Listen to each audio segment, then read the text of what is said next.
Fertilization. So fertilization is 1 to 2 days after the ovulation, and then implantation. So if this is just a summary, so if you look at the first day of the mens until the delivery of the baby, that's the menstrual age. That's how we compute the LMP and the EDD, expected date of delivery. Ovulation age from the time of the ovulation or the post-conception until delivery. So ang difference ng dalawa is how many weeks? Menstrual age and ovulation age is how many weeks difference? 2 weeks. Okay, 2 weeks. Alright, now the American College of OBGYN and the American Institute of Reproductive Medicine and the Society of Maternal Fetal Medicine has this recommendation. The most accurate date to date a pregnancy is a first trimester ultrasound. First trimester ultrasound. Usually we ask that in the question. The best time to date a pregnancy is in the first, second, or latter part of the pregnancy. And your answer should always be in the first trimester. And what do you measure? The CRL, the crown round head. That is the size of the embryo, crown round head. And usually, if you do it in the first trimester, the difference is only about 5 to 7 days. So fairly accurate. But if you do it on the first trimester, now, if there is difference, for example, the doctor requested the ultrasound at around 8 weeks, before 9 weeks. Before 9 weeks, nag-request yung doctor ng ultrasound. So you expect it, yung mga 8 weeks, you should see an 8 weeks embryo. Pero sa ultrasound lumabas, 7 weeks and 5 days. So there's only a difference of 2 days, di ba? From the 8 weeks. So you still follow them. And you still follow the EDD based on the LMP. Ulit. If a doctor, kasi usually in our exam, there's a clinical coordination of a problem solving, analysis. Okay. So again, if that doctor requested an ultrasound around 8 weeks, we expect a baby that's also 8 weeks. Kasi regular mensa siya. But it's not always the case.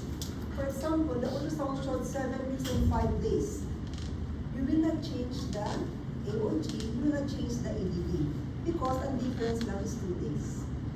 But if you exceed more than 5 days, then you need to change the EDD and the AOG. For example, same patient, 8 weeks ng ultrasound yung attending. Ang lumabas, let's say, 6 weeks and 5 days. Magpapalit ka ngayon ng age of gestation. Hindi na siya 8 weeks, 6 weeks and 5 days na because it exceeded 5 days. Before 9 weeks, before 9 weeks. Okay? And you change your EDD. Kasi naman sa ultrasound, pag nalagay mo yung CRL, minasure yun, may automatic lalabas expected date of delivery. So you now change the EDD of this patient. Clear? Okay. But if you request the ultrasound after 9 weeks, before 12 weeks, around 12 weeks, 9 weeks or 12 weeks, the difference is 7 days. Okay, again, example.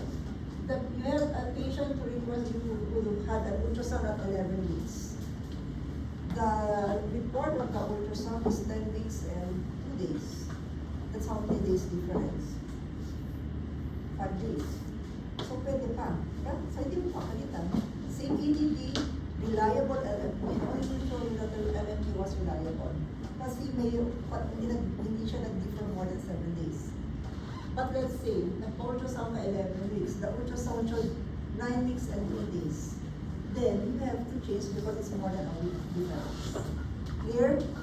So, if it's 9 weeks and less, the difference should only be about 5 days. Pag more than 9 weeks, at 12 weeks, at the first trimester, until 12 weeks, the difference is 7 days.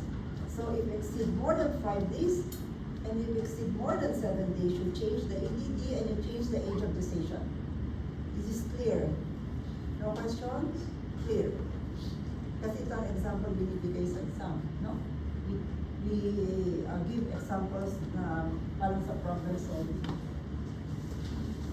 Alright. In conception achieved by in vitro, there are a lot of in vitro clinics now in the Philippines. Ang dami na natin IVF centers.